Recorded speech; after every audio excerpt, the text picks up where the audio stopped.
Alright, picture this. You're in a conversation, trying to sound smart, and then, boom, your brain decides to disconnect. And instead of something smooth and professional, you hit them with, me doing thing good, yes? Congratulations, you've just lost all credibility. But don't worry, I gotcha. Today we're talking about English phrases that'll make you sound like you actually know what you're doing, whether you're dealing with landlords, making up excuses, or trying to sound more professional than you feel. These phrases will save your dignity, so let's go! Imagine waking up one day, coming to work and finding out that your desk is missing. Not stolen, just gone, because the company downsized. Sounds professional, right? But in reality, it just means we fired half the office, but let's make it sound like a strategic move. So, if your favorite coffee shop suddenly announces strategic downsizing, get ready to wait 40 minutes for burnt espresso, because now one guy is doing everything, and if this happens to you, never say I got fired. No, you were downsized. Sounds way more elegant when explaining it to your mom. Ever spend hours working on something feeling like a genius and then poof, your computer crashes? No autosave, no backup, just you, an empty screen, and existential dread. That, my friend, is called starting from scratch. Same thing when your drunk friend swears he can fix your sink and now your kitchen is a swimming pool. Starting from the ground up. You know that feeling when someone tells you this needs to be done by Friday and you have absolutely no idea if that's even possible?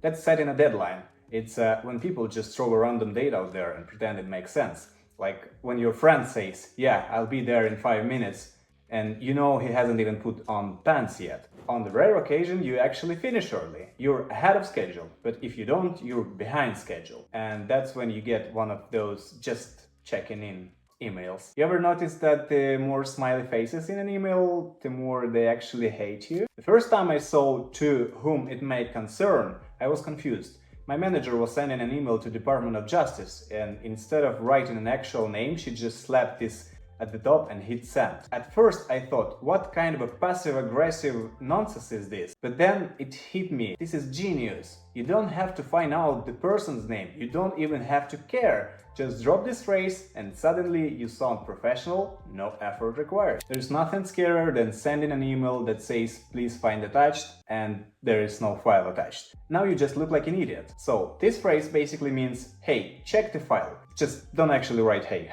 Unless you wanna end up in an awkward HR meeting.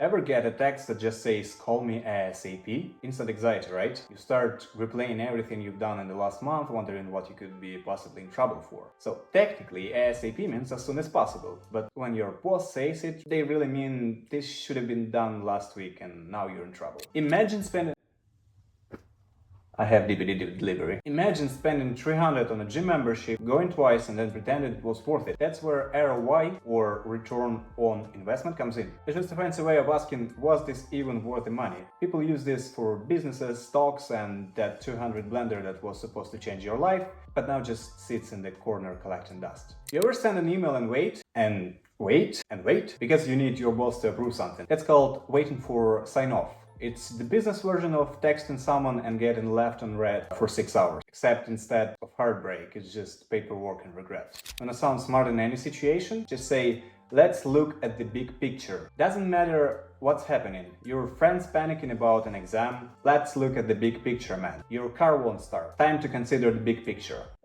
Your landlord just raised your rent. Well, the big picture is that we're all screwed. Ever hear someone say they got their foot in the door? Sounds exciting, right? In reality, it usually means they're working for free in exchange for experience, like those unpaid internships, where you basically become an office butler, making coffee and pretending it's networking. You ever met that one guy who always manages to park in the best spot, no matter what time of day it is? This guy cornered the market. This phrase is just a fancy way of saying someone owns the entire thing, like Netflix with streaming or Starbucks with overpriced coffee. There are two types of people in this world, white collar and blue collar. White collar means sitting in an office pretending to work, but blue collar means actually doing something useful.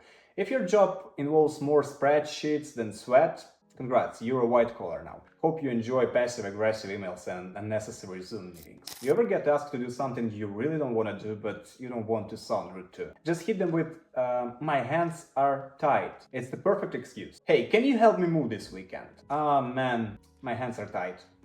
Works every time. Let's be honest, sometimes you don't feel like doing something yourself, so you just make it someone else's problem. That's called outsourcing. Like when your mom told you to clean your room and you paid your little brother $5 to do it. Efficiency. If you ever need to sound like you know what you're talking about, just throw out a ballpark figure.